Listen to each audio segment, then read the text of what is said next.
What is a survival myth that is completely wrong and could get you killed? If you ever find yourself in a snake country, make as much noise as possible. Most people want to avoid snakes, so stay quiet, but they are more scared of you than you are of them. Talk loudly, stomp, but obviously keep an eye and ear out for any fellas who don't want you to be there. Source: Australian. Yeah, Louisiana swamp person here.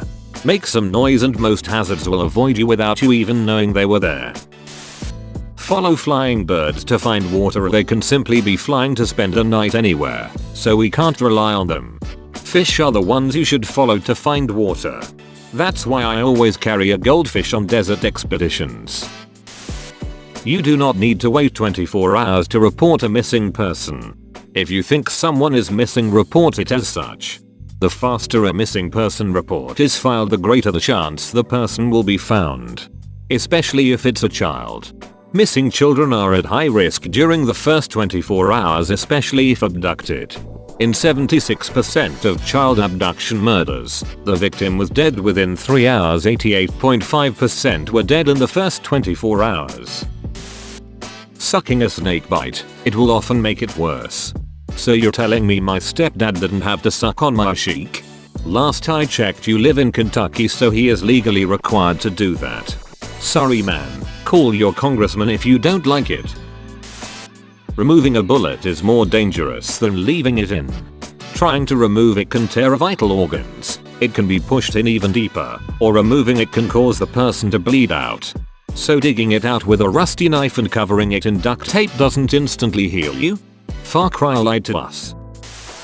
The first mistake is to look for food and water at first before having a shelter up to keep yourself dry and warm.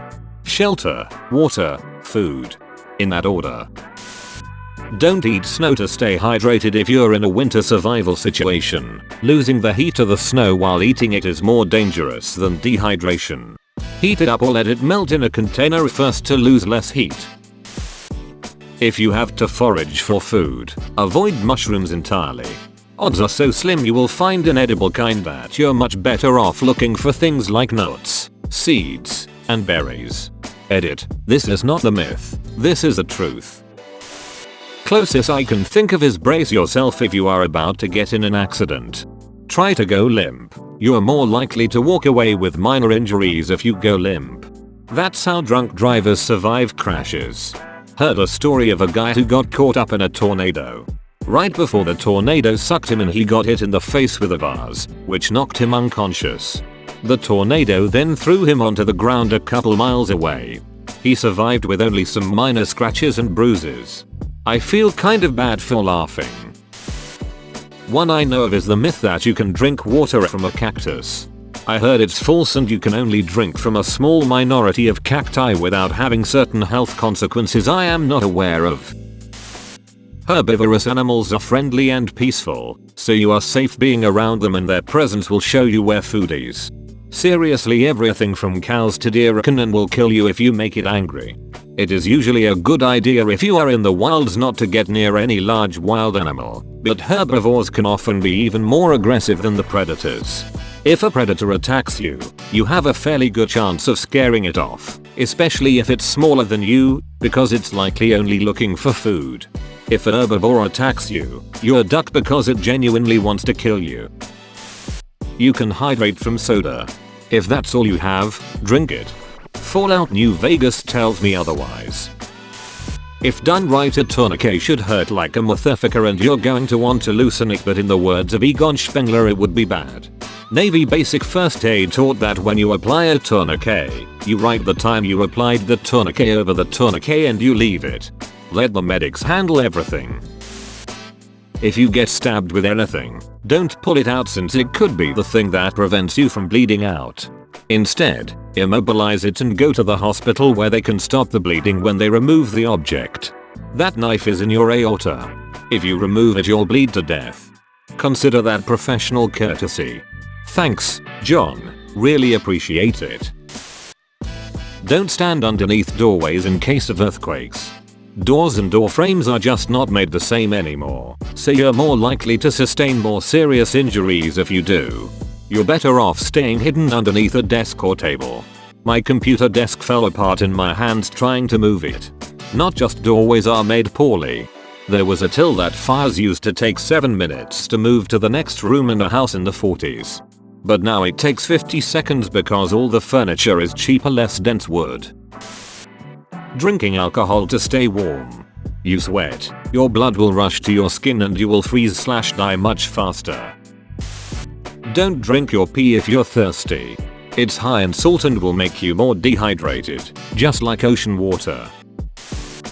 Apparently some people think the best way to survive a wolf attack is to bend down and show the wolf you're submissive towards him and pose as no threat. If you do this, you're dead. The wolf will 100% kill you. Your best bet is to walk away without turning your backs on them, maintaining eye contact the whole way. If you look away or turn your back, the wolf's killer instinct will kick in and it'll kill you. Don't make a lot of noise and aggressive movements towards a wolf the same way you do to a black bear, because most likely it'll be seen as a challenge, not a threat. Wait, but wouldn't staring it in the eyes also be seen as a threat? Yes. So don't turn away, don't look it in the eye. You can view anything in your periphery, can't you? Eyes down, back away, listen for sounds behind you. The wolf you see isn't the one you need to worry about. Bugger, I'm at home now and scared of the wolf I can't see. The YouTube videos on how to unarm an attacker from close range. You'll die before you can yell yee-haw.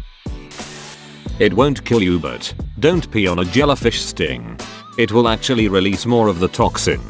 Pee directly on the jellyfish to show dominance. Punch a shark in the nose.